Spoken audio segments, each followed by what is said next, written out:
It's that special time of the off season when no news is good news.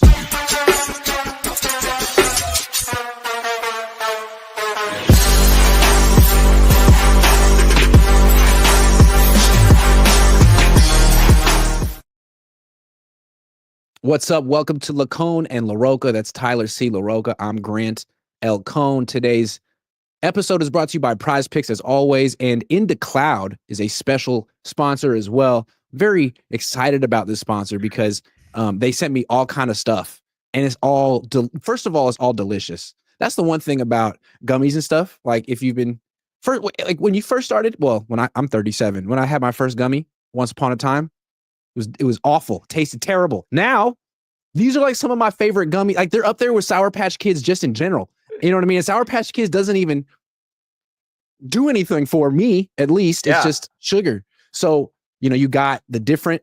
What I like about these two is that, like, on the pack, there's all kind of like information. Like these are vegan. Wow. And there's like all kind of stuff like Delta 9 infused. I have no idea what that is, but it sounds healthy. You know what I mean? Yeah. It sounds like a scientist really looked at this. That makes me feel better. Yeah, for sure. It's lab tested, so you're good. Right? So like you have like these are for like nighttime sleeping, 5 milligrams of THC plus, you know, elderberry stuff. Real low, you know what I mean? Because I'm trying to sleep. This is 20 milligrams if you're trying to get kind of spicy. And then they have this like 150 milligram fruit punch thing. And I'm like, oh, I want to eat the whole thing, but it says warning, don't have more than an eighth. So now I'm scared. I haven't touched it yet because it's like if it tastes as delicious as the gummies do, I'm gonna want to have more than an eighth, and then I don't know, maybe I'll be on the freaking moon on Mars, and I don't have time to go to Mars at this point. Maybe this weekend, I don't know. I noticed. I noticed the bags were ripped from the first two, so I was like, oh. Well, I have to sample the product that I'm advertising. I've already been enjoying them. And I can tell you that it's delicious. If you're 21 or older, now's your chance to float above the stress because Into Cloud is giving all new customers 25% off their first order plus free shipping. Just use code COHN or click the link in the show notes to claim your discount. That's indocloud.co, INDACLOUD.co. Use code COHN for free shipping plus 25% off your first order. And when you order, fill out that quick little survey because it helps support the show and keeps Into Cloud sending you the good stuff. So go ahead, tell Future you've got it covered, then grab a gummy and vibe out with Into Cloud. Now let's talk football. Breaking news, courtesy of Trent Williams. I don't know who was interviewing Trent. For a year, we couldn't hear anything from Trent. And now all of a sudden, he's breaking news. He said, shout out Nick Martin, fellow East Texas kid, lives out in Texarkana. And then kind of randomly, as an aside, Trent Williams was like, oh yeah, he broke his thumb lifting weights. That's a mystery. Not going to get into that. It's like, well, no, we need to get into that. So San Francisco Chronicle followed up. Apparently, yes, he broke his thumb weeks ago, but didn't miss a practice, doesn't need surgery. So I guess it's, crisis averted, but yeah, interesting nonetheless. Yeah, I mean, obviously it didn't stop him from playing, but I'm over hearing about Niners getting hurt, man. I'm so over it. Like, the Chiefs don't get hurt this much. The Eagles don't get hurt this much. Why do we get hurt so much? Like, all of our players are always breaking something, spraining something, straining something, tendinitising something. They need more Into Cloud in the Niners facility, man. I think that's the difference. I don't understand how Ricky Pearsall pulls his hamstring, like not in a practice, not in a game, but some other time. Like Nick Martin hurts his thumb in the weight room. It seems like, yeah, I'm with you on this. How does this? It seems like a pattern with the 49ers players getting hurt, not playing football. And like, I hate when they go, well, they're just working so hard. Kobe worked so hard. He still played. Like, Kobe worked out like 4 times a day and managed to not destroy his body. Like, I mean, he, by the end it was pretty rough, but like, dude, Tom Brady worked hard. He's not destroying himself. Like, I don't know what, like, the work hard thing isn't an excuse. Oh, dude, he worked so hard, he broke his thumb. Okay, well, why don't you just work so hard you don't break your thumb? What if we try that? Why don't you work so hard your hamstring's strong enough to not get strained 2 years in a row? What about that? I'm going to give him because this is kind of scary too, because like the thing with Nick Martin was he was hurt last year. He's another one of these 49er specials where he's really good when healthy and he's tough. But the issue is, what about your availability, right? They say that's the number one ability in the NFL or football is your availability. And the Niners always have guys who like it's questionable in that arena. So last year he wasn't available that much, but he was great the year before. They drafted him. Now the good news is that he never was unavailable. He at least he was on the field, Yeah. unlike Alfred Collins and Michael Williams. So here's the thing. I feel like the headline or the real news was kind of buried. The news is injury. Oh my God. But if he didn't miss any time and he doesn't need surgery, he's going to be back. Maybe the real news is the fact that Trent Williams, future Hall of Famer, watched Nick Martin in OTAs for like 3 weeks and said, oh man, he's a playmaker. He's going to be a great one. I feel like he wouldn't just throw that around if the guy was a stud. Yeah. No, I like Trent, right? Is like we always do give Trent we give Trent stuff because he's usually missing camp or training camp, whatever. I will say this about Trent: whenever he is in the building, he always is kind of seen as that like big brother, and he really does take that role upon himself. Like regardless of who it is, whether it's BA, whether it's Debo, whether it's Brock, like he really is like the personality embodiment of a lineman. Like he's always there for his boys. And so, yeah, it is cool seeing him be like, oh, yeah, like he's great because I feel like Trent doesn't just throw that around like willy nilly. Like, he doesn't say everyone's great. And he didn't have to do that. Like he wasn't in a Yeah. press conference. No one asked him like, hey, how's Nick Martin doing? And he didn't feel like pressure as one of the voices of the organization to be like, yeah, the organization picked another good one. Because when Trey Lance was picked, they kept throwing Trent Williams out of the podium, and we would be like, so Trent, what do you think of Trey? And he kind of had this look like, what am I supposed to say, man? He's like, yeah, he looks great. He's exactly what they wanted. And he was wrong. We all were, or whatever. But it kind of felt like he was pigeonholed to say something. It was just completely out of the blue. He posted this on social media. Shout out Nick Martin. He's making plays at camp. He's going to be a great one. That's got to be good news. And I was looking, like Robert Saleh, he's a linebacker guy. He doesn't miss very much with linebackers, and he's drafted 3 on day 2, 1 in Jacksonville, 1 with the Niners, and 2 with the Niners. First it was Miles Jack, then it was Fred Warner, now it's Nick Martin. So I mean, they must really like him to take him that high. Yeah, so I guess this leads me to my next question, right? So say Nick Martin, this is a problem, or with Ricky, like kind of touching on what we were just talking about. I don't like the Niners let's always find a diamond in the rough philosophy. Right. Yes, it works sometimes. Yes, we hit on players like Fred, George, sure, which is great. I wish, though, in the first round or two, because it never works in the first round or two, seemingly. Like, it just does. It hasn't. The best, besides, I guess, Debo and Ayuk. But even then, I disagree with those picks because we could have had Justin Jefferson instead of Ayuk. So even then, I wish they would just take the guy that's there straight up, like they did with Nick. It's a pretty open and shut case. Kyler's not there. Nick is. Grab Nick. Just make it easy. Like, even this year, right? Like, I am not angry about Michael. The open or shut case, though, is probably to just grab Walter Nolan and call it a day. Well, because you know how bad it's going to look if, say, Michael does stay like this injury prone, or he just doesn't ever develop, and Walter Nolan just becomes the next Aaron Donald of the division for the next 4 years. And we're sitting there like, well, could have had him, but we wanted to find the diamond in the rough in the first round again. Like, I wish in at least the first round and round 1 and round 2, we really would just be like, let's just draft straight up best guy available. With no red flags, like a clean prospect. Because if Michael Williams is hurt all year and it inhibits his ability to perform, you can't say, well, that was bad luck. You would have to say, well, that was sort of in his profile. Yeah. His as a prospect, and you glossed over it, you disregarded it because you felt, I don't know. And then with Nick Martin too, he played 5 games last year. He missed 7 with a knee injury. If he misses a lot of time this year, you'd have to say like, well, it was right in front of you and you didn't take that part of his profile seriously. Yeah, dude. And same thing with Ricky Pearsall. Like, well, you guys knew he had a shoulder injury he was dealing with all college. Like, it's just one of those things, man, where it's like last year we would have had Cooper DeJean. And then this year, I still think Walter Nolan was probably our best pick for the value, or, like, let's just say Nolan, for example. Like, if Walter Nolan ends up just being what he is, which is most likely a good NFL defensive tackle, and Michael's hurt, it's like, dude, that's 2 years in a row we missed out on like really good defensive prospects because we're just looking for a diamond in the rough for no reason. You don't need. I feel like the Niners don't need. You don't need to in the first round. There's plenty of talent there to pick out of. You don't need to go for the diamond in the rough every time. You And what's trade crazy in about the Nick for it. Martin pick in particular is like everyone thought the Niners reached for him. I mean, he had one good year in 2023. He didn't play much in 2024. No one projected him to be a third round pick. You'd think someone like him, who's coming off a 5-game season, would be someone you could get in round 4 or 5 simply because he's been hurt. But this is a guy that the Niners prioritize. And look, he may end up being a great one, like Trent Williams said. But it's another injury, and it didn't cost him time. But it seems like there are some people who get injured and stay injured, and I hope he's not one of them.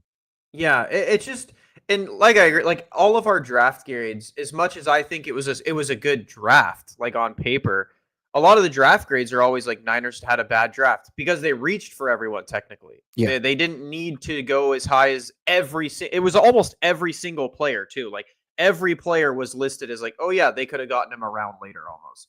Which obviously you can't tell in the draft, right? Cam Scatabo, for example, like maybe Kyle thought he was going to get him later. But like that's what I'm saying is it's like you don't need to do as much reaching as we do. And I mean, yeah, exactly. Hopefully Nick Martin, this thumb thing is just a one-off and his knee thing was just a one-off.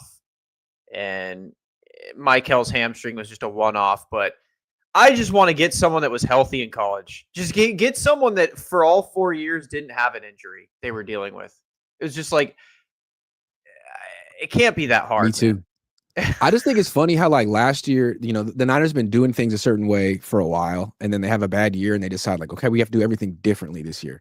And now OTAs matter and everyone has to be there and practice hard and we got to lay the groundwork, and like that's great, but there's not necessarily one right way to do things. There's always like trade-offs. Yeah. And if you have all these people practicing really hard in the offseason, some people are going to get hurt, which is why you didn't really go so hard in the offseason in the past, because you had injury issues and you were trying to get people to week 1. So look, no drama or whatever. Like you got people to OTAs, great, but look at all the people who are hurt right now. And everyone's talking about if healthy, when healthy, this team is going to be money. Yeah. But right now, Nick Martin, broken thumb, Juwan Jennings, calf, Alfred Collins, calf, Michael Williams, hamstring.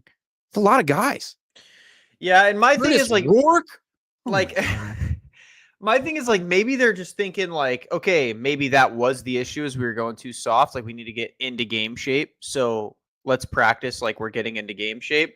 Which I understand both philosophies, right? There are players that will say like I have to play in the preseason because I need my body to realize what it's like being hit and going hard. And then there are others that are like I need, like Trent, that are like I just need to chill.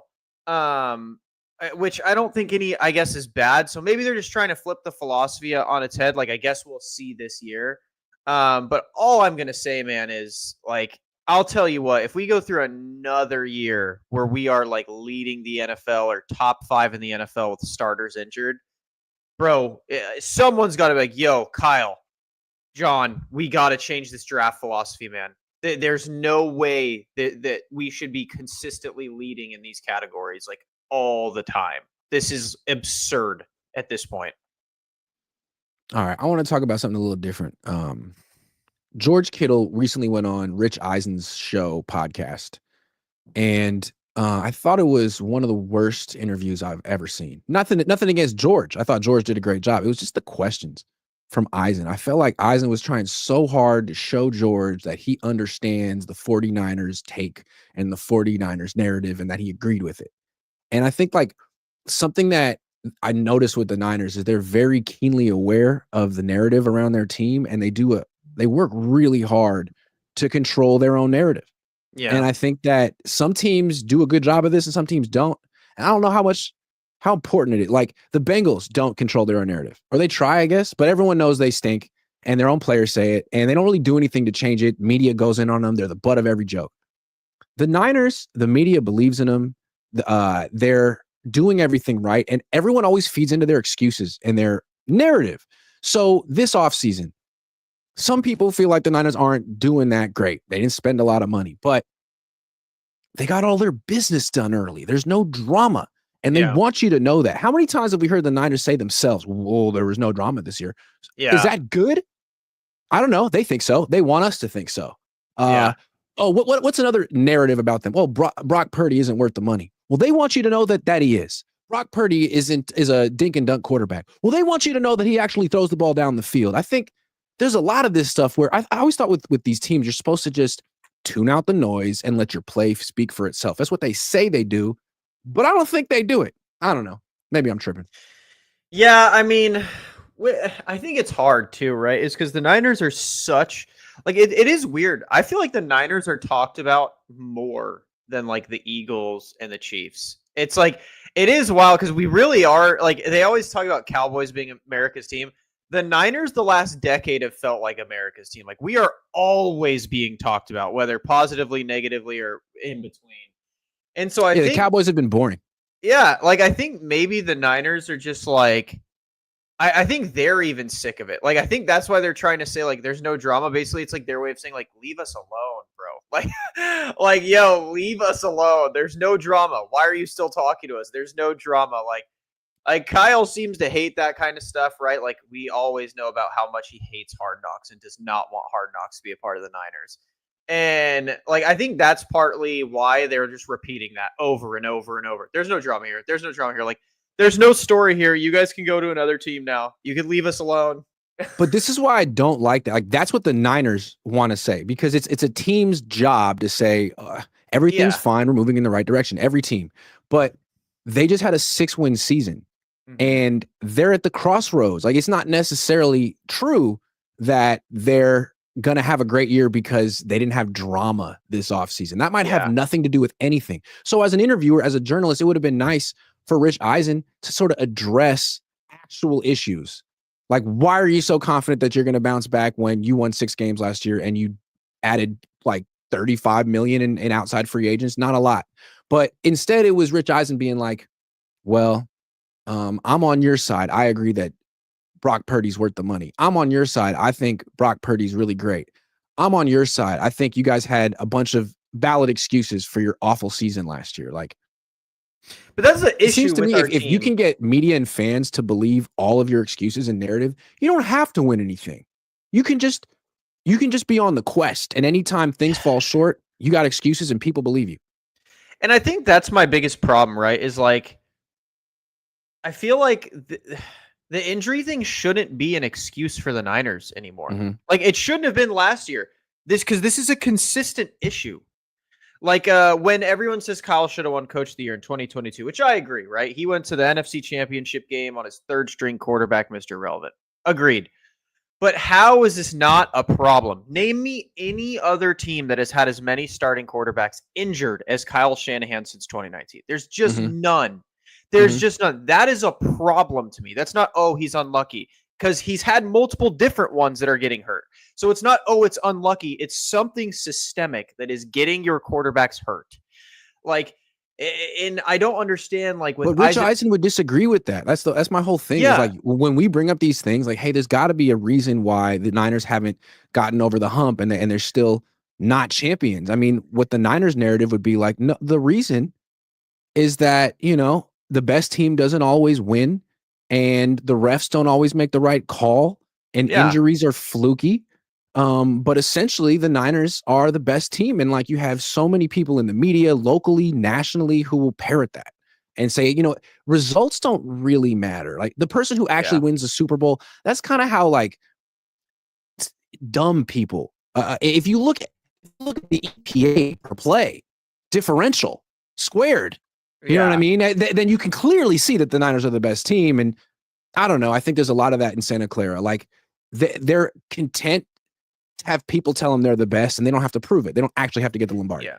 I will say, I've always thought Rich Eisen was like a Niner fan. He's always been very positive about the Niners. It's crazy. Like, because I've heard him talk about Niners a lot, especially Purdy. I think he loves Purdy. Like he's been a huge Purdy champion. But whatever. Like I guess you can't expect media members to not have their biases, right? All the time. But like, yeah, man, like I feel like when you see a team with the same system over and over and over again, being so consistently injured, you can't turn it to a it's like a really good poker player or a really good blackjack player. Like, is there luck involved? Yes. But if they're consistently good, they're just probably good at it. They're just good at it. It's not like me walking into a casino and getting random results. It's like that would be an excuse for a team like the Chargers, who just got injured a bunch, or the Chiefs when they have dealt with a ton of injuries. You can use that excuse like, oh man, like that sucks. That's just a fluke. The Niners, it's not abnormal. We are constantly more injured than we are healthy. So I hate that it's like, oh yeah, it's just a fluke. Like, oh gosh, if you guys were healthy, that's why 2023 was such an anomaly. You know how bad it is that in 2023, we're like, oh my God, wait, we made it to the Super Bowl with only like 2 starters out? Holy hell, this is great. Like, that's not normal. Like, how many starters, like star cornerstone players for the Eagles were out last year in the Super Bowl? Yeah. Same with the Chiefs. Yeah. Like, barely any. The year before, Chiefs, they had maybe a receiver or 2 out, like, but they don't have like L'Jarius Sneed's always playing, Patrick Mahomes playing, Kelsey's playing.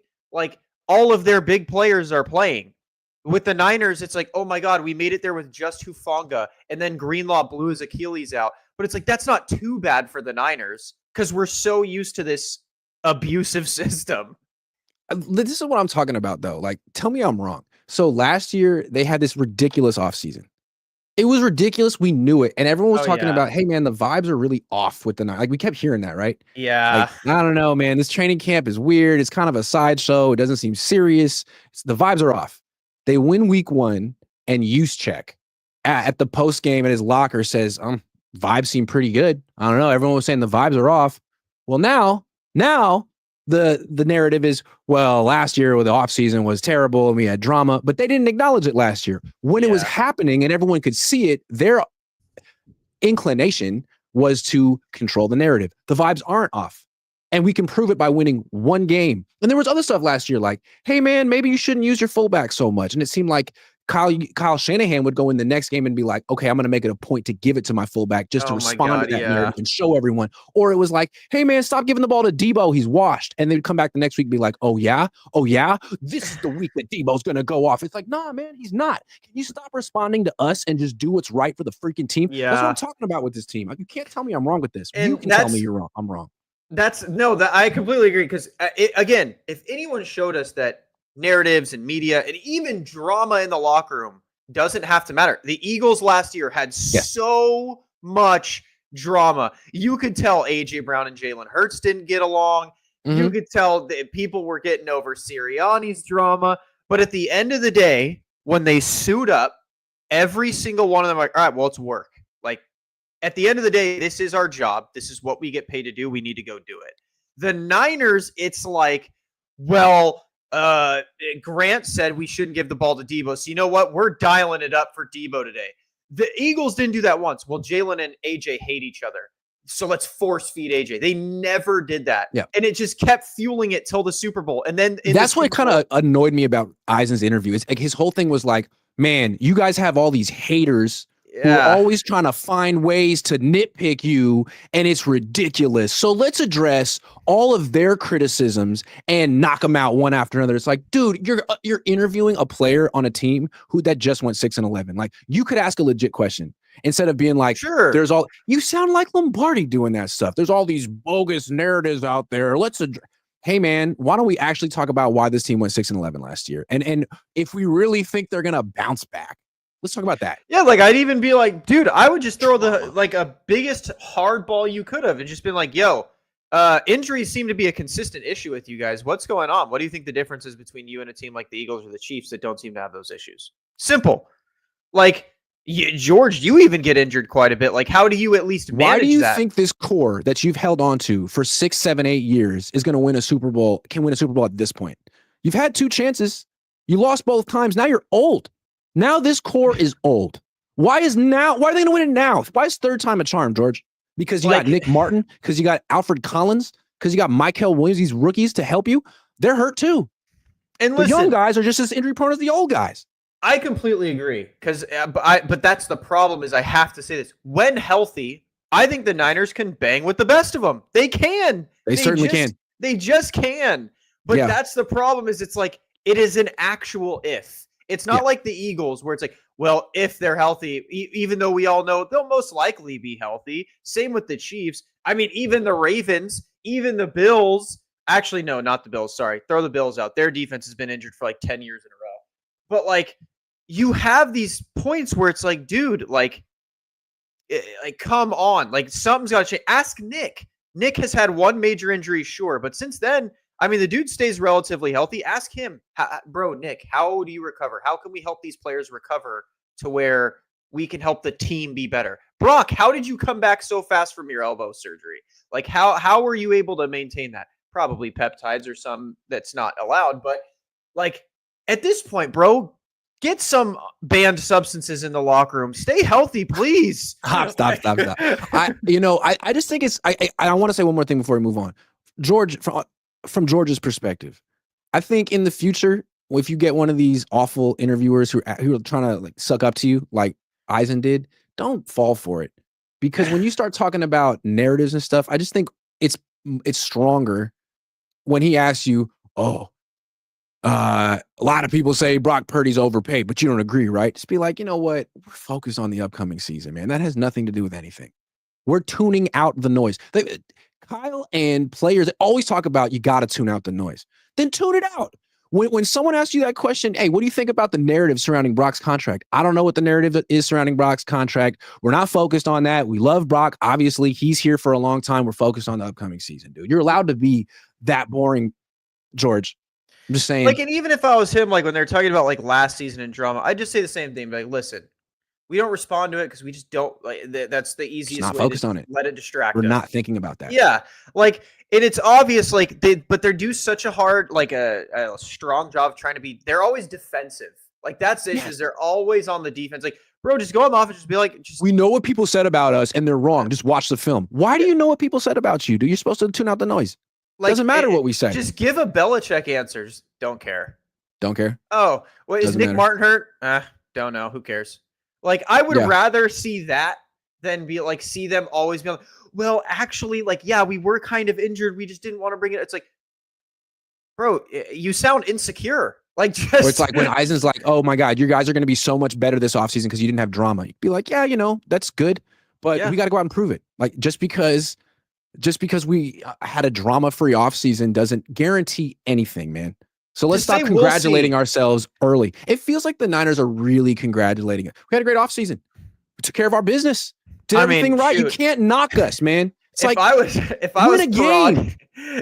Parag and John, I would pat myself at the back because I'd say my job's done. Kyle's turn. That is exactly how I'd answer it if I was John. I'm like, you know what? Like, we got all the front office drama out of the way. Now it's time to let the coaches and the players do their thing. Just give it to Kyle. It's like, yo, now it's time to let them do their part. We did our part. Your turn. And just let them go. I got a question for you, man.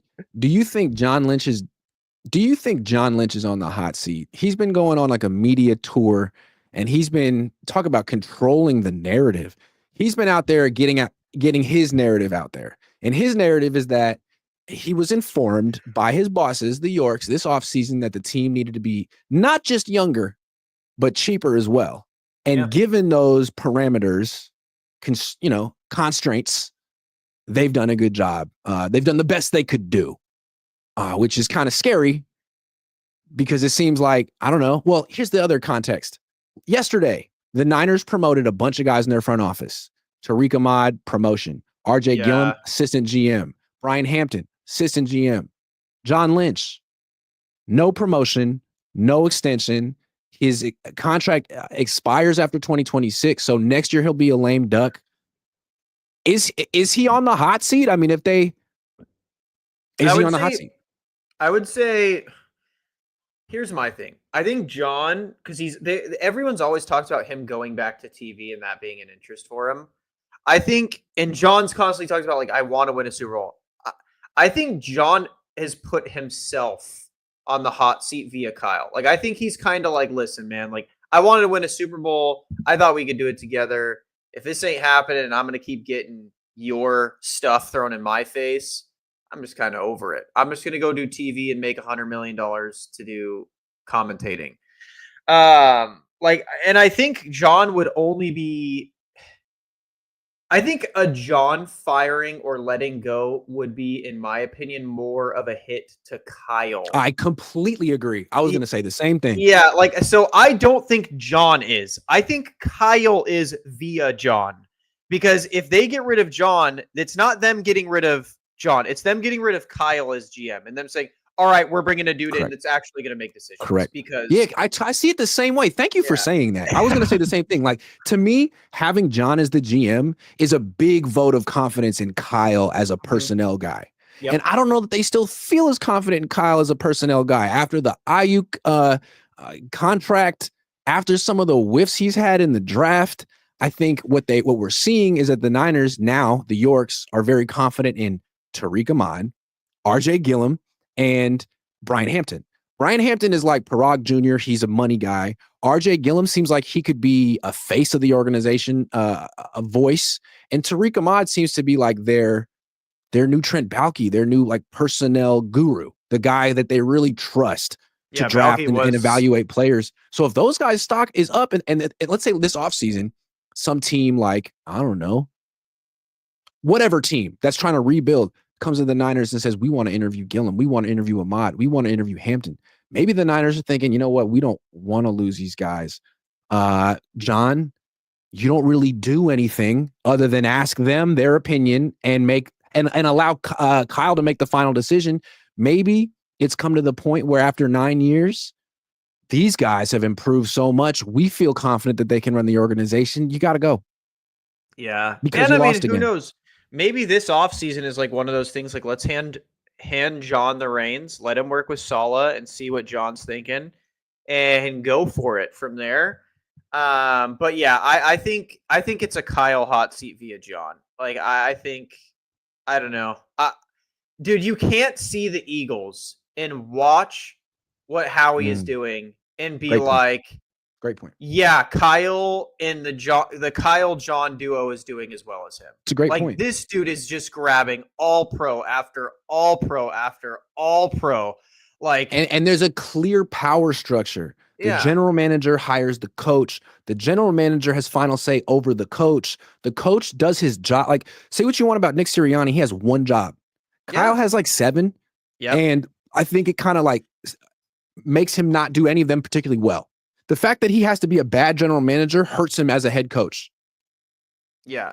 And that's why we saw that the Yorks made him hire an offensive coordinator this year. And it doesn't seem like he has as much personnel power anymore. So maybe they're trying to look, to your point, at the Eagles and be more like them. But if you want to be like the Eagles, you have to have a strong general manager, which is not, sorry, John, that's not what you were brought in to be. Yeah. And maybe, again, they're probably like taking like, Kyle, how can we make you like Andy Reid, right? That's his biggest comparison is Andy Reid.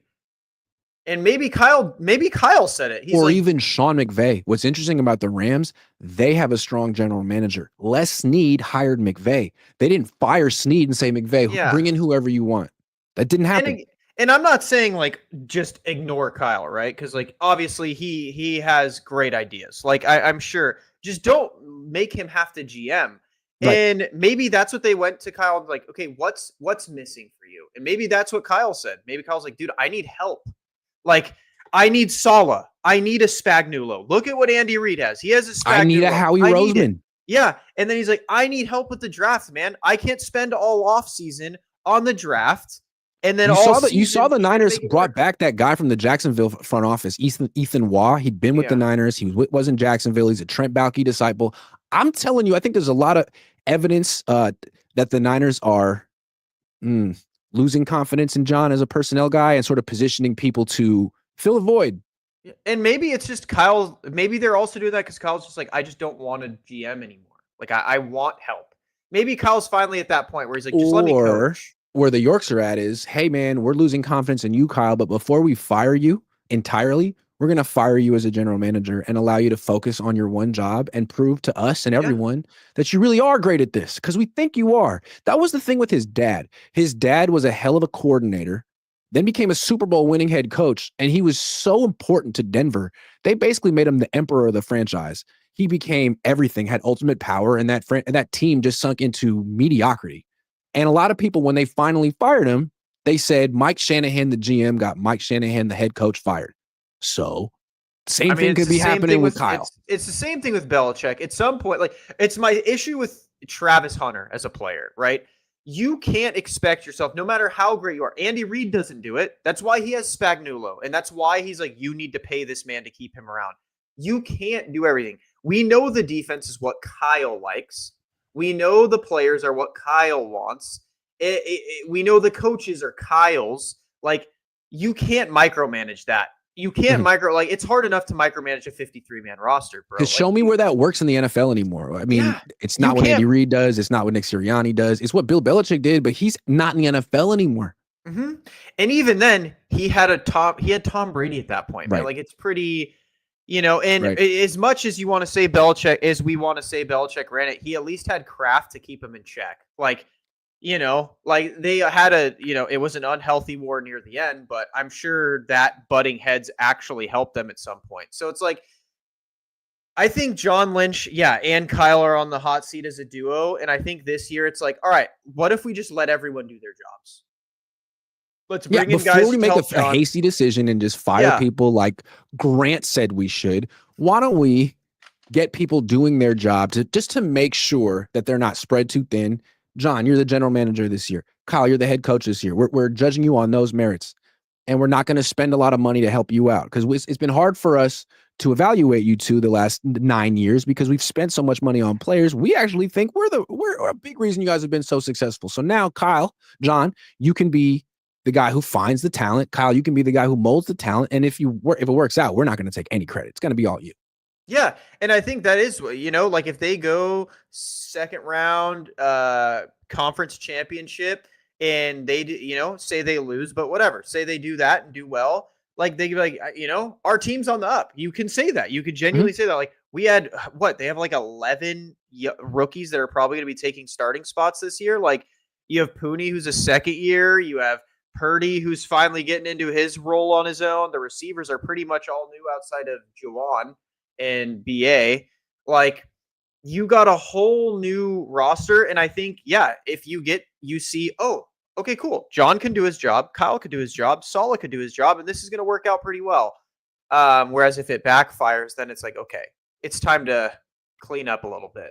Like if they had an experienced general manager, no offense to John, but like someone who came through the ranks and proved himself, would they have drafted Solomon Thomas? Would they have drafted Reuben Foster? Would they have drafted McGlinchey? Would they have drafted Kinlaw? Would they have traded all those picks for Trey Lance? I mean, those, like the blunders they've made in round one in particular feel like amateurish. And when you have to compete with Philly, if that's the team to beat, the franchise to beat, how can you even begin to compete with Howie Roseman? How, if you don't have someone who like is legit, like a strong GM? And here's what Howie Roseman does, which is why he's so good. He just takes the best talent available at the pick.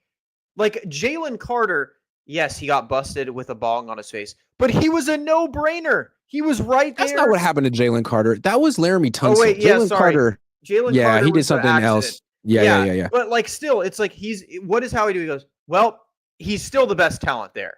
Same with Cooper DeJean. Who's the best? Oh, DeJean's still here? Oh, dude. That's a I think no-brainer. Lynch has the Liners always talk about their board, and it's fine to have your board, but I think it's also good to have like an idea of what the rest of the league, what their board would look like, because the Niners, that's how you don't reach. That's how you have a good sense of like value and where you can find players. And the Niners are always saying, well, he was really high on our board. Cool, great. But where was he on everyone else's board? You might have been able to get him later. Dude, the Michael pick. Dude, what if you just grab Walter Nolan and then traded back into the first round later and grab Michael? Like Kyle kept saying, oh man, we thought he was going to be gone. Based on what? Based on what? He was not going to be gone. What mock draft had him gone? And again, like if I were Jed York and I was hearing John Lynch say, we almost traded up for Michael Williams, I'd be like, well, I'm losing confidence in you because of this stuff. We almost traded up for Michael Williams. And like, who knows? Just like you traded up for Trey Lance. I think traded up for Mac Jones. I think that was smoke because I think we all know they were probably going to trade up for Kelvin Banks. Like I think that was who they were eyeing if they were to trade up. But if you are being honest and you were genuinely going to trade up for Michael Williams, like, okay, I wouldn't recommend this to any other GM in the NFL. Look at mock drafts, please. Because I don't know what you guys are looking at. Justin says your board had Ricky Pearsall over Cooper DeJean and Lad McConkey. Yeah, man, there's way too much smartest guy in the room syndrome going on with the Yes, Niners. I That's such a completely Kyle agree. Shanahan board. It's great to have his board and his opinion and not have it be far from consensus. But dude, Because here's my thing, right? Is like, even if you did like Ricky Pearsall, say Ricky Pearsall ends up being a superstar, say he ends up being Justin Jefferson of the league, you still could have grabbed Cooper DeJean and traded up for Pearsall. Like that does. I hate when they defend like the BA pick. Oh well, I mean, but look at BA now; he's worth it.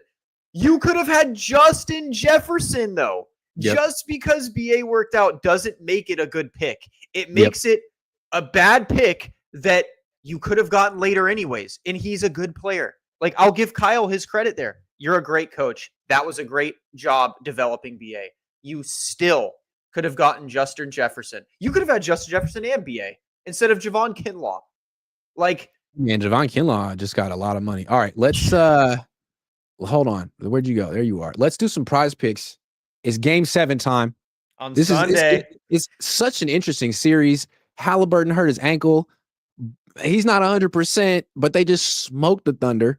So let's start with Shai Gilgeous-Alexander, who's more than half a point. It's a freebie. I want to go to assists because what's interesting about Shai to me, great scorer, but he's the point guard of this team. And I feel like he's not necessarily a great distributor. I mean, in this series alone, he's had games with 4-0 and 2 assists. So he's a little inconsistent here. And I think when they're at their best, they need him to pass the freaking ball. So 6 assists, game 7, more or less. What do you think? He needs to watch some Brock Purdy film because Brock Purdy is the best point guard in the NFL. So You know who watches a lot of Brock Purdy film? Halliburton. You know what? I'm going to reverse jinx this because I don't want the Thunder to win. So I'm going to go more on assists. I think Ooh, interesting. He needs it. I think that's kind of the key for this team. Let's go Halliburton. Injured Halliburton. Gutting it out. 15.5 points, or should we go assists? 7 assists in game 7. less. You know, he's hurting. He's There's hurt. no way. Yeah. He's such a good passer. I love watching him play. I like prefer Halliburton. watching the Pacers than the Thunder. I do too. I actually like Halliburton. I think I feel like I really like Halliburton. I really like him because he's always getting criticized for being like overrated, and then he just constantly is like proving people are like. Could you imagine if he hits a buzzer beater? Like that would be the ideal finish for the Pacers with all their buzzer beaters they've hit to finish Game 7. This would be the craziest 30 for 30 documentary ever. But I want the Pacers to win, so I kind of want to pick a more for Tyrese Halliburton, just as like a fan. Yeah. Assists. What about points though? 15 He and a really half in hasn't game been 7. scoring a ton. He's He hurt. he hasn't been scoring a ton. Like the Pacers are at their best when they're all contributing. Yeah, they are. So, but 15 and a half is low. Let's go more. I think he's going to rise to the occasion in game 7. What about Siakam. Jalen Williams? Coming off a 16-point performance. They are only winning when he is scoring well. So if they want to win, he needs to be a more. All right. Well, I don't want them to win, but I'll give them a more. I don't either. Because it feels like if Shai's not setting them up, he has to do everything one-on-one. All right, Pascal. Siakam. He's such a beast, man. He's quite good. 20 and a half. See, this is the hardest pick of the day for us. That's a more. All right, more. Feed him. Hell yeah. Is Miles Turner in here? Where you at, Miles? No, TJ McConnell. TJ. Look at that, TJ. More. Look at that. He's got to score points? more. For Look at points. I know. All right, let's take the McConnell more. I like that. Here, hold on. Wait, that ain't it. That's it. Nope, that's not it. That's it. That's the lineup. Let's flex it out. Submit it. Boom. Download the app yourself. Use promo code COHN. Play 5. Get $50 in lineups instantly. All right. And when you win, you can join us in Cabo from all That's our right, winnings. baby. Okay, here's a question. Do you think that Robert Saleh is going to stick around for a while? Because he's looking, you know how Josh McDaniels was like hanging around the New England Patriots forever because he thought he was going to be the heir apparent to Bill Belichick. Do you think that Saleh feels like, look, he already tried going to a terrible organization. He sees what that can happen, what that can do to a coach. He knows the Niners. It's a good organization. They know him. They like him. Kyle's aged 40 years in the last 5. Is it possible he's looking at this as his best opportunity, his best next opportunity to be a head coach? Listen, I just think Kyle's in his Clooney era. I think he's aged like fine wine. But I think if I was Saul, I'd stay I'll tell him to say that. because, dude, best case, like worst case scenario, the Niners stink, bro. You're not on the chopping block. Like you guys sucked before I got here. Like I'm doing what I can with 7 rookies on my starting 11. Like if I was Sala, I stay because, like you said, he's already done the Jets thing. Like everyone assumes he's just gonna jump at the next job. I feel like he would have done that this offseason. I don't think I personally think if I was Sala, I'd stay because best case scenario, you're Spagnuolo on a dynasty. Worst case scenario, why would they not give you the head coaching job? They know you. The Yorks are a nepotism franchise. They know you. Look at their coaches prior. Tom Sula got the nod after Harbaugh. Like if Tom Sula got a nod from these owners, you'll get a nod. Like they let go of Kyle. Who else would you hire? All the blue chip coaching prospects are gone. Salah's the guy, in my opinion. Oh, you're muted. I think Kyle has a lot of pressure on him because I think at this point, 9 years into his tenure, we all know his strengths and weaknesses. He's not a motivational coach.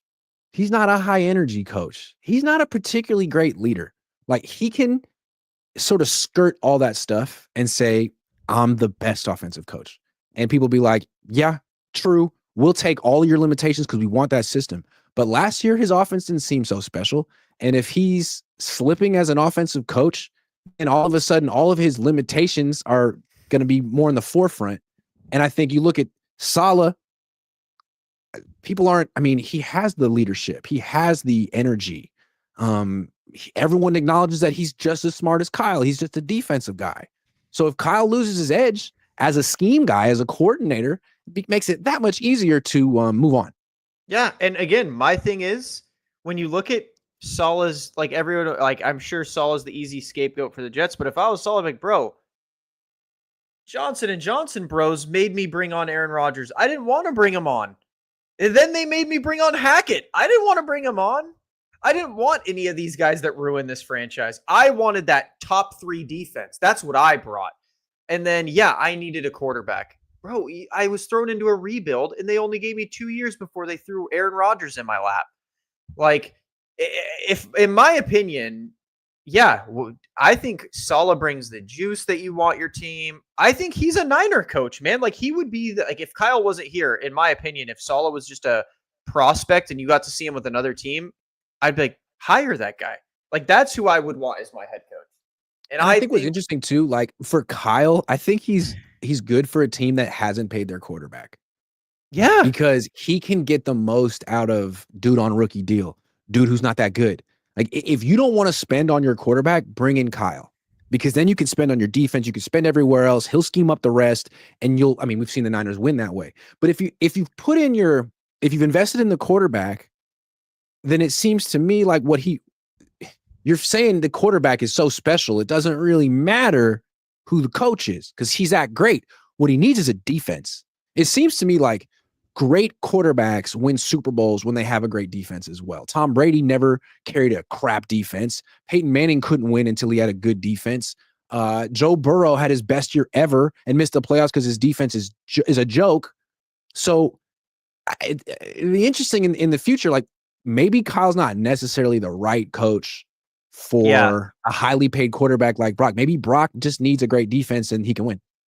Yeah, I do not agree that with people saying Saul is just going to leave next year. I think he's staying because I think this defense is his project. And I think the Niners, the Yorks, instructed him that this is his project. Not saying like, oh yeah, but if this looks great, you're our next head coach. But I think it's kind of implied like, yeah, we're giving you draft resources now. We want to see what you can do. And we want to see what Kyle can do with what we've already given him. And may the best man win. Because again, like we've said, like this ain't Kyle's first rodeo and this ain't Salah's first rodeo. So if Kyle comes in and say we miss the playoffs, but say the defense looks good, the offense is injured again. Yeah. I mean, in my opinion, I'd be like, all right, dude, like Kyle, I think you need to change of scenery. Saul is here. He's great. And maybe they And like if we don't John. make this change now, Salah could leave because Salah could Yes. always play that. Like, hey, man, a lot of teams want to interview me.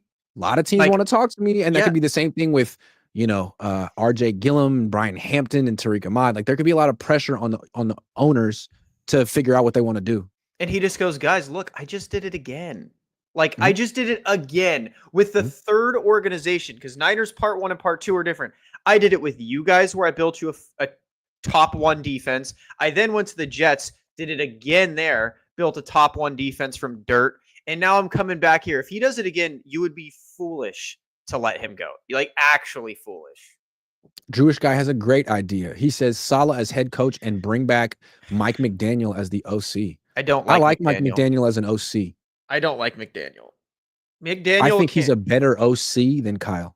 He can't. I don't. I think the adjustment issues we talk about Kyle is McDaniels. That dude cannot adjust ever. He can't even adjust to cold weather. Like I don't like McDaniels as an OC. I think I just think his offense is more creative. I mean, it very much is, but it also is.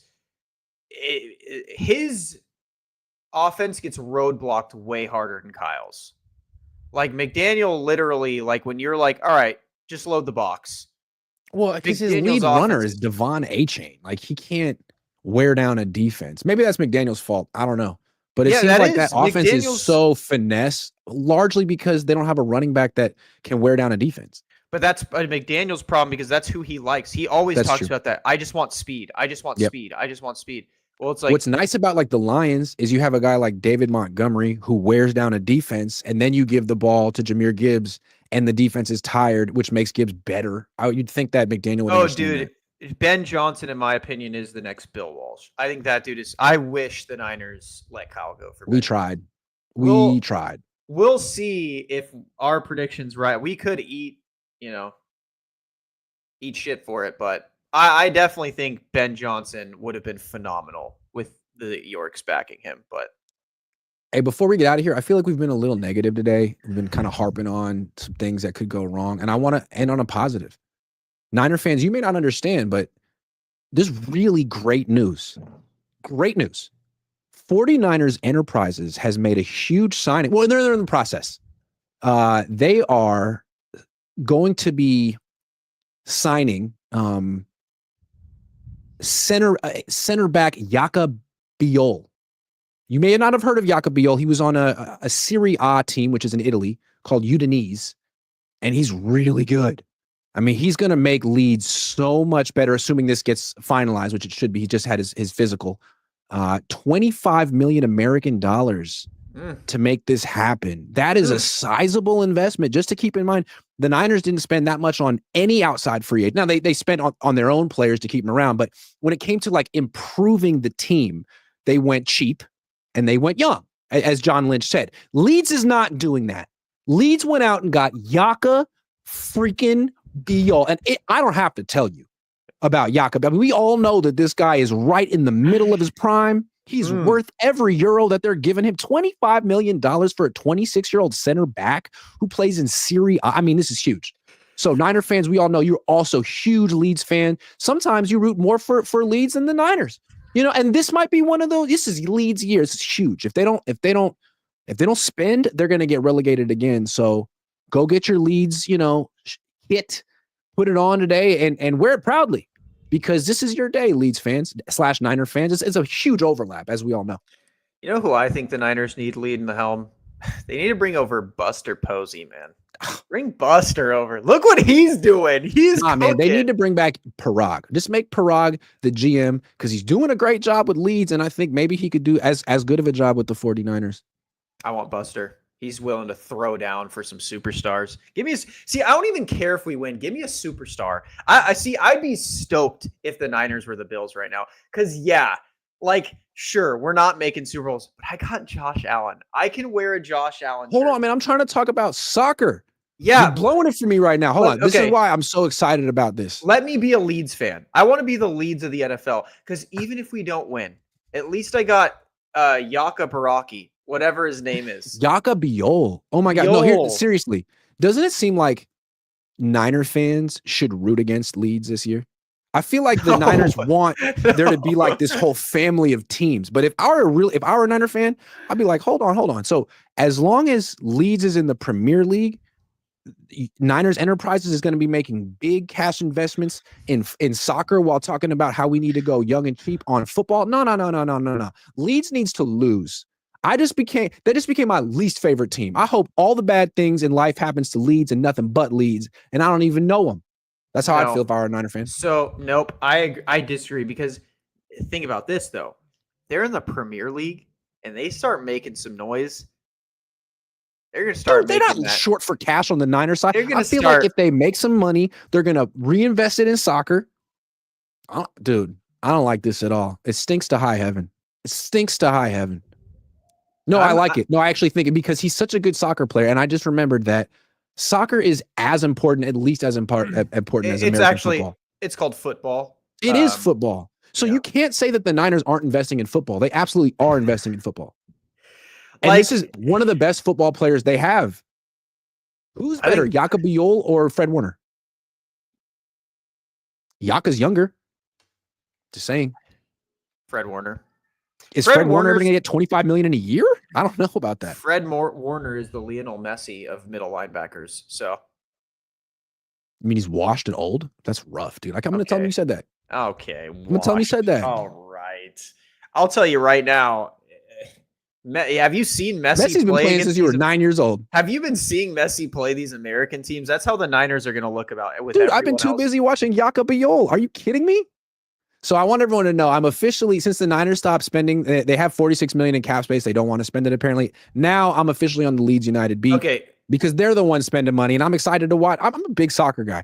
Yeah, it's not like the Niners haven't spent like $600 million this offseason on contracts. On their own players. But it's like there's two kinds of spending, right? There's the spending to avoid criticism, and there's the spending to get better. If they hadn't spent on Warner, Kittle, and Birdie, they would have gotten a ton of criticism. So they spent just enough to cover their asses. But when it came time to making their team better, they talked about Luke Farrell, Mac Jones, and rookies. Nah, that's not how they're handling it in Leeds. I think our team is better because we didn't spend on Debo. I think our team is better. I think addition by subtract. I agree with Richard Sherman, and I agree with the Cohn Zone that I think we had addition by subtraction. I think our offense is going to be better. Yeah, but you know what would make the team even better? Spending some of that $46 million in cap space. We did.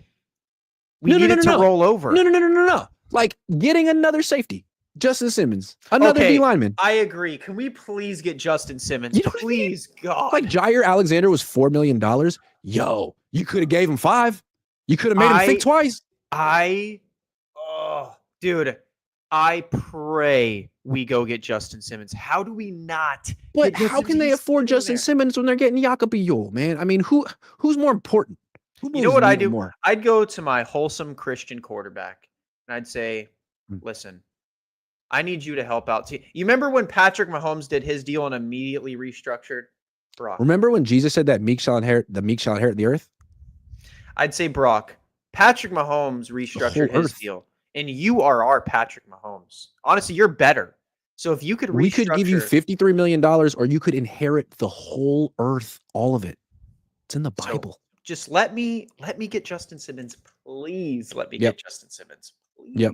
But yeah, back to Leeds. I'm a huge Leeds fan. I expect Grant to have a Yaka Biol jersey by the next podcast. And I think what's so exciting about this move is it's just the beginning of many moves. Like, if you think that Leeds is going to rest on their laurels and have a 49ers-esque offseason, you're sorely fucking mistaken. No. This is Leeds United. They are going to leave no stone unturned. They're going to do whatever they can to be as good as they can. And the Niners, listen, we'll see. I'm telling you right now, Leeds, all the news right now about Yaka Biol, I'm telling you, we're gonna be in the Mbappe sweepstakes. I'm pretty sure he's signed, but they'll probably pay him. Dude, if Leeds could get Mbappe, if they had to trade Brock Purdy, and Oh. George Kittle to get Mbappe. I would bet you you do they that? would. Would you I bet- trade? Would you trade George Kittle for Mbappe? No, not Kittle. Anyone but Kittle and Warner. You could trade anyone else. If Leeds had Mbappe, I would trade everyone on the Niners. Oh, I I'd would stop fold watching the Niners as if I would love to watch Mbappe play for Leeds. I would fold the Niners. They just sell their stake in the Niners Yeah. to get Mbappe. I no longer like football. Oh, you just changed the whole SI to now Leeds United. Like, where's the 49er page? Like, oh, this is just the Leeds page now. We completely. I don't know. As a Niner fan, I feel like you should just be following the money. If they're spending all this money on Leeds, that's my team this year. I'll catch up with the Niners in 2026. You're talking about taking lumps? I don't take lumps. You take lumps. I'm following Leeds. They're not taking any lumps this year. They're kicking ass. They're giving away lumps. Leeds. Giving away lumps. That should Giving be away the motto. lumps. That should be the motto. Hell yeah. All right, that's our show. Thanks for watching. Great day for Leeds United and therefore the Niners and therefore the world. So have a great day yourself. World Cup 2026. Yeah, go watch Yaka Biol highlights. Change your life.